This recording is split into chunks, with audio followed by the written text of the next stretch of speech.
May I come in, sir? आइए। Good morning, sir. Good morning, good ma'am. Morning, good morning, बैठिए। Thank you, sir. Babulal, जी आप अभी school में शिक्षक हैं, जी सर। फर्स्ट ग्रेड के। जी सर। अच्छा, क्या पढ़ाने में आपको मजा आता है? सर, भारतीय इतिहास का मुख्यतः प्राचीन भारत वाला खंड है, उसमें मुझे अच्छा लगता है पढ़ाना। प्राचीन काल। जी आप टोंक में टोडा राय सिंह तहसील में राधा बल्लभपुरा गांव के रहने वाले हैं। जी सर। राजस्थान में राधा बल्लभ संप्रदाय है कहीं? जी सर है। कहाँ है?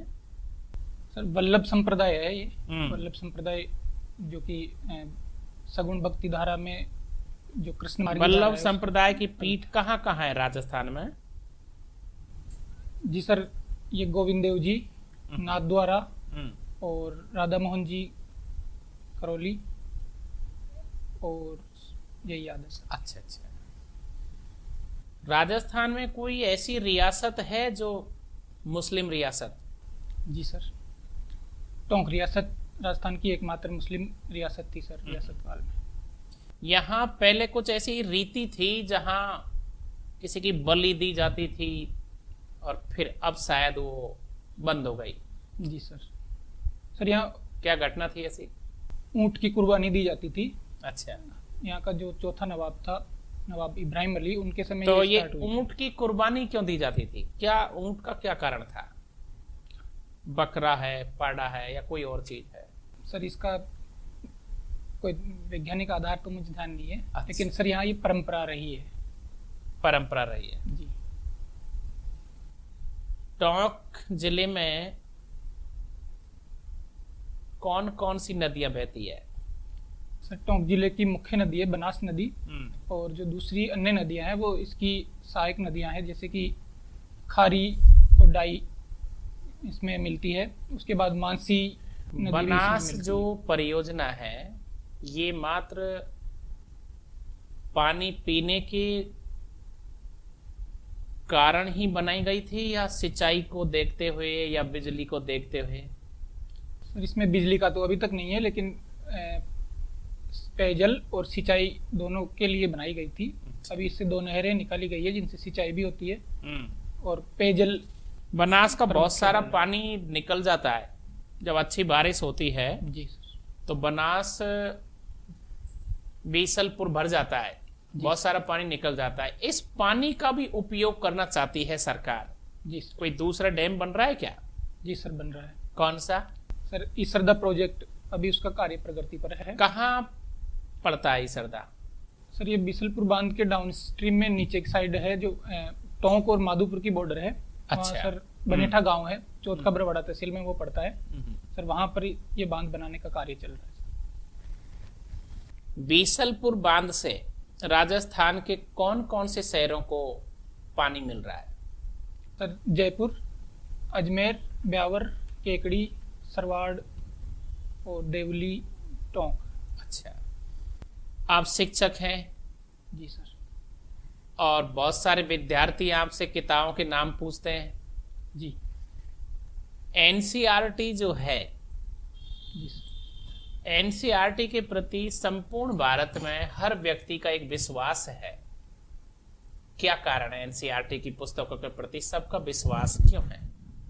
क्योंकि सर, ये जो भारत सरकार की आधिकारिक संस्था है, ये मैटर कंटेंट तैयार करने के लिए, वहाँ पर पाठ्य पुस्तक निर्माण समिति बनती है और उसमें बहुत सारे पूरे भारत के विशेषज्ञ होते हैं।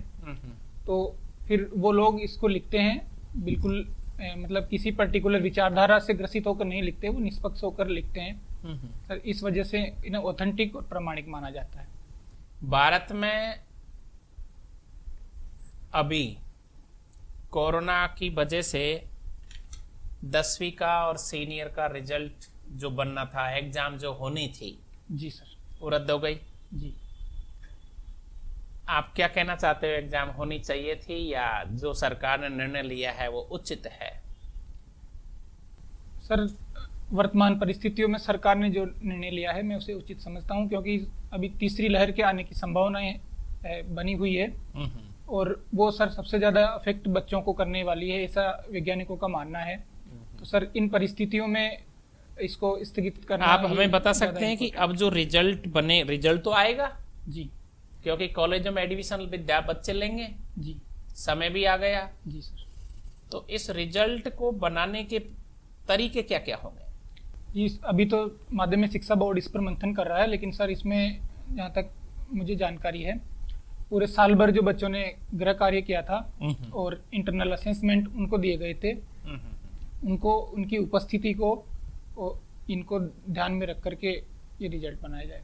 चलिए एक सवाल और बताइए, केंद्रीय विद्यालय और नवोदय विद्यालय जी की शिक्षा प्रणाली में कोई एक अंतर बताइए। सर, नवोदय विद्यालय पूरी तरह से आवासीय विद्यालय है, जबकि केंद्रीय विद्यालय में ऐसा नहीं है, वो सिर्फ डे बोर्डिंग स्कूल होती है।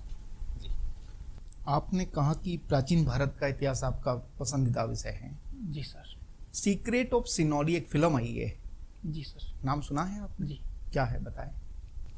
सर, ये उत्तर प्रदेश में सिनोली नामक जगह है, तो वहाँ पर प्राचीन सभ्यता के अवशेष मिले हैं, उसके ऊपर एक डॉक्यूमेंट्री है ये। कौन सी सभ्यता है वो? सर, वो सभ्यता का नाम अभी मैं रिकॉल नहीं कर पा रहा हूँ। अच्छा, अभी जो एक राखी गढ़ी है जी, वहाँ पर बहुत सारे ऐसे नर कंकाल मिले हैं, जी, डीएनए से पता चला जी, कि आर्य भारतीय मूल के ही थे। जी, और उससे पहले जो थ्योरी चलती थी जी सर। वो क्या थी, उसके बारे में बताइए। सर, इससे पहले आर्यों के बारे में जो सबसे सर्वाधिक मान्य थ्योरी है वो मध्य एशिया से इनका मूल माना जाता है कि ये मध्य एशिया से आए थे। मैक्स मुलर का वो मत था कि आर्य मध्य एशिया से भारत में आए थे, लेकिन इन नरकंकालों में ये धारणा चेंज हुई है सर। क्या चेंज हुई? इनमें ये ऐसा माना गया है कि आर्य भारतीय मूल के थे। ओके, एक प्रश्न अब राजस्थान के है, जी सर। तो एक अपेक्षा है इस जवाब की कि भारतीय जनमानस में जो सम्मान महाराणा प्रताप को मिला जी सर। वही सम्मान अकबर का नहीं बन पाया, ऐसा क्यों? जी सर, ऐसा इसलिए है क्योंकि महाराणा प्रताप ने अपने जीवन से भी ज़्यादा, अपने राजपाट से भी ज़्यादा स्वतंत्रता के मूल्य को उन्होंने चुना और इसके लिए उन्होंने आजीवन संघर्ष किया। तो हर देश का या हर नागरिक इस बात के लिए उनसे प्रेरणा ग्रहण कर सकता है कि हमें अपने राष्ट्र के लिए, अपने वतन के लिए किस प्रकार संघर्ष करना चाहिए। ये तो महाराणा प्रताप के सम्मान की बात हो गई। अकबर वो सम्मान नहीं बन पाया, उसका वो क्या कारण था? उसकी कोई ऐसी घटनाएं हैं जो राजस्थान से संबंधित हो या और जगह की हो सॉरी सर, कि इसकी जो सम्मान प्रताप का बना वही अकबर का नहीं बन पाया, तो वो कारण क्या है अकबर के संदर्भ में? सर, अकबर के संदर्भ में ऐसी चीज़ों को अगर देखें कि आम जनमानस पर उसका नेगेटिव इफेक्ट पड़े, तो जैसे उसने चित्तौड़गढ़ पे आक्रमण किया था तो वहाँ कत्लेआम करवाया था, और उसने जो दूसरे राजस्थान के स्टेट थे उनसे विवाह संबंध भी स्थापित किए थे। तो इन वजहों से हो सकता है कि उनकी छवि प्रभावित हुई हो। आप शिक्षक है जी सर। जिसका काम सीखना जी, और सिखाना है। जी, अभी कोरोना का कालखंड है, जी सर। किसी कारणवश लोग भ्रमित हो गए थे, वैक्सीन लगवा नहीं रहे थे, जी, आप उनको कैसे मोटिवेट करोगे एसडीएम के रूप में जी, कि वो वैक्सीन लगवा करके अपने जीवन को सुरक्षित कर सके? जो भ्रम का वातावरण पैदा हुआ उसमें आप कैसे मोटिवेट करोगे? जी, अभी जो भ्रम फैला हुआ है इसमें मुख्यतः अफवाहों की वजह से ऐसा फैला हुआ है। सोशल मीडिया के जरिए, इनके जरिए अफवाहें प्रसारित हो रही है। तो सर, मैं सबसे पहले तो चाहूँगा कि सोशल मीडिया के जरिए से काउंटर मैसेज मैं रिलीज करूँ गांव के लोगों में और विभिन्न ग्रुप्स में कि वैक्सीन से किसी प्रकार का खतरा हमें नहीं है और ये हमारे जीवन को सुरक्षा देती है। इसके अलावा सर, गांव-गांव में जो जनप्रतिनिधि है और जिन लोगों ने वैक्सीन लगवा ली गांव के ही, उन लोगों का ग्रुप बना करके घर घर जा करके मिशन चला सकते हैं कि आप दूसरे लोगों को मोटिवेट करो कि हमने भी वैक्सीन लगवाई है, इससे कोई दुष्प्रभाव नहीं पड़ते हैं। आप अपना फोटो जारी करोगे लगवाते हुए का? जी सर, मैं ये भी करूँगा। प्राचीन भारत के कुछ ऐसे व्यक्तित्व बताइए जिनको आप फॉलो करना चाहे, 2 व्यक्तित्व सिर्फ, प्राचीन भारतीय इतिहास के 2 व्यक्तित्व। सर अशोक को मैं फॉलो करना चाहूँगा। अशोक कौन? अशोक महान, जो मौर्य सम्राट मौर्य। अशोक महान जो है वो। क्या खास बात थी जिसका? सर इन्होंने अपने धम्म के जरिए जो दुनिया को संदेश दिया, चाहे भौतिक दृष्टि से आज हमने जितनी भी प्रगति कर ली हो, लेकिन मोरल बेसिस पे हम देखें तो हम आज भी उन्हीं सिद्धांतों पर चलने की कोशिश कर ही रहे हैं। तो इसलिए मैं एग्जाम्पल देके बताएं। सर अशोक ने जैसे अहिंसा पर उन्होंने सबसे ज़्यादा बल दिया था, तो सर आज भी वो मूल्य है, वो प्रासंगिक है, क्योंकि दुनिया आतंकवाद और कई तरह की समस्याओं से जूझ रही है, हिंसक घटनाओं से। तो ये उनका मूल्य है। उन्होंने फिर जन कल्याण पर काफ़ी बल दिया था। तो जैसे आज हम लोक कल्याणकारी राज्य के उदाहरण हम देखते हैं, तो ये सारी, और दयादान और आचरण की पवित्रता, उनके दम की ये मुख्य बातें थी। सर हम आज भी चाहे प्रशासन में हो चाहे दूसरे फील्ड में हो, इन्हीं चीज़ों की अपेक्षा करते हैं एक व्यक्ति में या प्रशासक में। ओके, दूसरा व्यक्तित्व? दूसरा व्यक्तित्व सर चंद्रगुप्त मौर्य। सर चंद्रगुप्त मौर्य को मैं इस वजह से महान मानता हूँ क्योंकि उसने अपनी परिस्थितियों से और अपने गुरु से हर जो भी निर्देश मिला उसको फॉलो किया और लगातार संघर्ष करके एक महान साम्राज्य उसने बनाया। आप शिक्षक हैं जी, हिस्ट्री पढ़ाते हैं जी। क्या आपको ऐसा लग रहा है कि आजकल के विद्यार्थियों में साइंस की तरफ रुझान कम हो रहा है? जी मैम, ऐसा तो नहीं है, लेकिन फिर भी अब जो परंपरागत रूप से या फिर आज से 10-5 साल पहले हम देखते थे तो साइंस की तरफ रुझान ज़्यादा होता था। कोई भी अगर फर्स्ट डिवीज़न पास हो जाता था तो वो सीधे साइंस की तरफ जाता था। लेकिन सर आज वो रुझान कम हुआ है थोड़ा, और कला के प्रति भी बच्चों का रुझान बरकरार है। कोई विशेष कारण इसके रुझान के कम होने का? जी मैम, इसका विशेष कारण ये हो सकता है कि जो साइंस फील्ड में या फिर टेक्निकल फील्ड में जो लोग गए थे उनको पर्याप्त रोजगार हमारे यहाँ पर मिल नहीं पाया। जैसे बीटेक के बाद भी कई बेरोजगार हैं और वो वापस इसी फील्ड में आ जाते हैं, तो इस वजह से रुझान कम हुआ है। तो आप कुछ ऐसी योजनाएं स्थापित करना चाहेंगे जिनसे बच्चों का साइंस के प्रति वापस से रुझान बढ़े? जी, अगर आप एसडीएम बनते हैं तो आप ऐसी कोई योजना स्थापित करना चाहेंगे? जी मैं कोशिश करूँगा बच्चों को कि वो साइंस विषय में रुचि रखें और जैसे विज्ञान मेलों वगैरह का आयोजन करके बच्चों में उनके प्रति रुझान पैदा किया जा सके। आप हिस्ट्री के टीचर हैं, आप क्यों ऐसा चाहेंगे कि बच्चों का रुझान साइंस की तरफ बढ़े? जी, मैंने तब के लिए बताया जब मैं एसडीएम काम कर रहा हूँ, सभी विषयों का समाज में अपना महत्व है, तो मैं कोशिश करूँगा कि बच्चे सभी तरह के विषय पढ़ें। और विज्ञान का तो आज दौर है, अगर विज्ञान के प्रति रुझान हो गया तो हमारी प्रतिभाएं कम रह जाएंगी। तो अभी जो नई शिक्षा नीति आई है इसमें ऐसा कुछ है कि हम पर्टिकुलरली यही सब्जेक्ट ले सकते हैं, फर्दर कोई और सब्जेक्ट नहीं ले सकते, या साइंस वाला आर्ट्स के सब्जेक्ट साथ में नहीं पढ़ सकता, कॉमर्स के नहीं पढ़ सकता, ऐसा कुछ? जी नहीं मैम, इसमें ऐसा नहीं है। और नई शिक्षा नीति में तो इंटरडिसिप्लिनरी अप्रोच अपनाई गई है जिसमें साइंस और आर्ट्स या कॉमर्स जैसी स्ट्रीम खत्म कर दी गई है और सभी विषय हम एक साथ पढ़ सकते हैं। तो ये एक तरीके से इसकी तरफ एक अच्छा कदम मानेंगे आप इसे? जी, शिक्षा के लिए मान सकते हैं। चलिए, राजस्थान का राज्य पक्षी कौन सा है?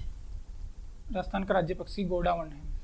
आपकी जो हॉबी है जी, वो गाना सुनना है? जी सर। आप सुनते ही सुनते हैं या सुनाते भी हैं? सर सुनाता तो नहीं हूँ, लेकिन मैं गुनगुना लेता हूँ। कुमार सानू का कौन सा गाना आप गुनगुना के बता सकते हो? बहुत सारे गाने हैं, इसमें कोई सा भी जो आपको पसंद है। साजन फिल्म का गाना है सर। गुनगुनाइए। मेरा दिल भी कितना पागल है, ये प्यार तो तुमसे करता है, पर सामने जब तुम आते हो कुछ भी कहने से डरता है। Very good. अभी विश्व बड़ी तकलीफ में से निकला है, लेकिन अचानक एक सकारात्मक चित्र आया है 3-4 दिन पहले अखबार में, विश्व के कहीं 7 बड़े देश जी एकत्रित हुए थे, जी शासक, जी प्रधानमंत्री, राष्ट्रपति। जी सर। क्या कारण था? जी अभी G7 जो संगठन है उनका सम्मेलन हुआ था ब्रिटेन के कार्निवल में। तो ये कौन सा सम्मेलन था? सॉरी सर, कौन सा था? 44 था अगर मैं अच्छे से याद कर पा रहा हूँ। इसमें रूस के राष्ट्रपति नहीं थे? जी सर नहीं थे। क्यों? क्योंकि सर रूस अभी संगठन में शामिल नहीं है। वो क्रीमिया को लेकर जो विवाद हुआ था उसके बाद से रूस इस संगठन में शामिल नहीं है। अच्छा, तो जैसे अभी G7 हुआ, जी इस प्रकार के कोई 3 संगठन और बताइए विश्व में। सर G77 है एक तो, और G4 भी है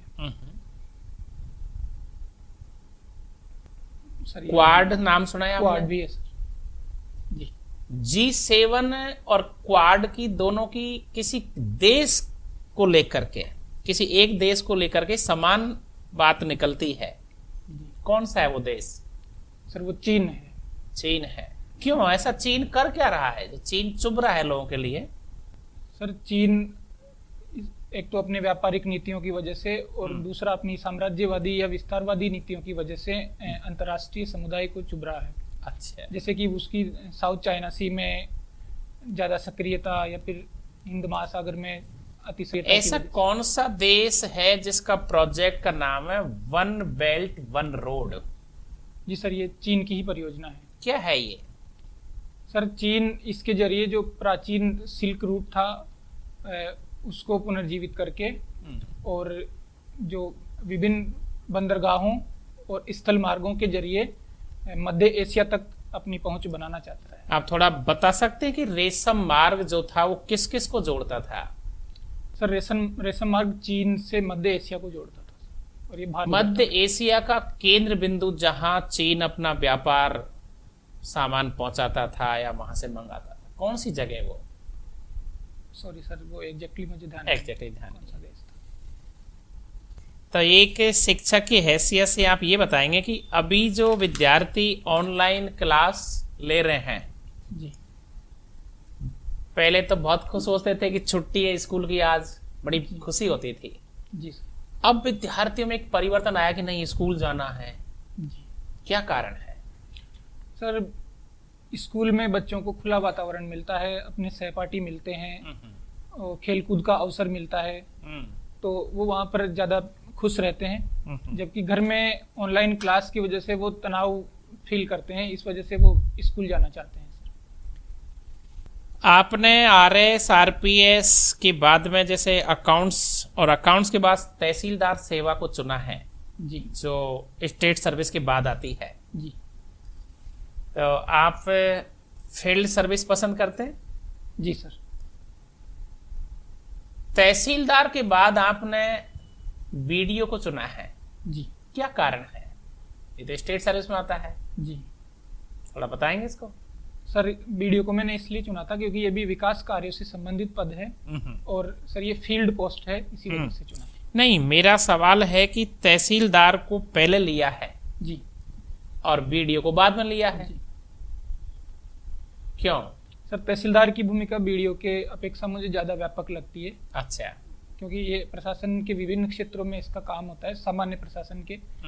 इस वजह से इसमें कार्य क्षेत्र थोड़ा BDO की अपेक्षा ज़्यादा व्यापक है, इस वजह से मैंने इसको चुना है।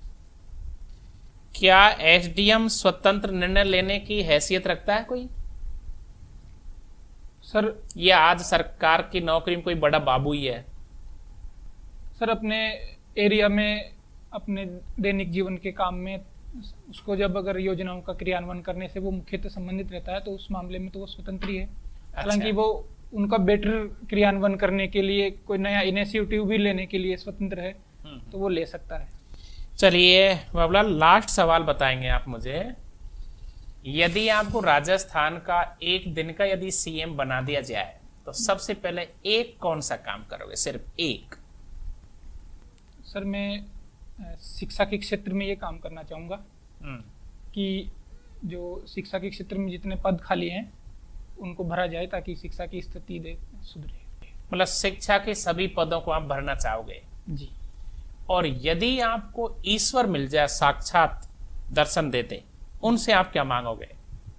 सर मैं ईश्वर से ये मांगूंगा कि जो सभी लोग हैं वो स्वस्थ रहें। सभी लोग स्वस्थ हैं। Okay, thank you. Thank you sir.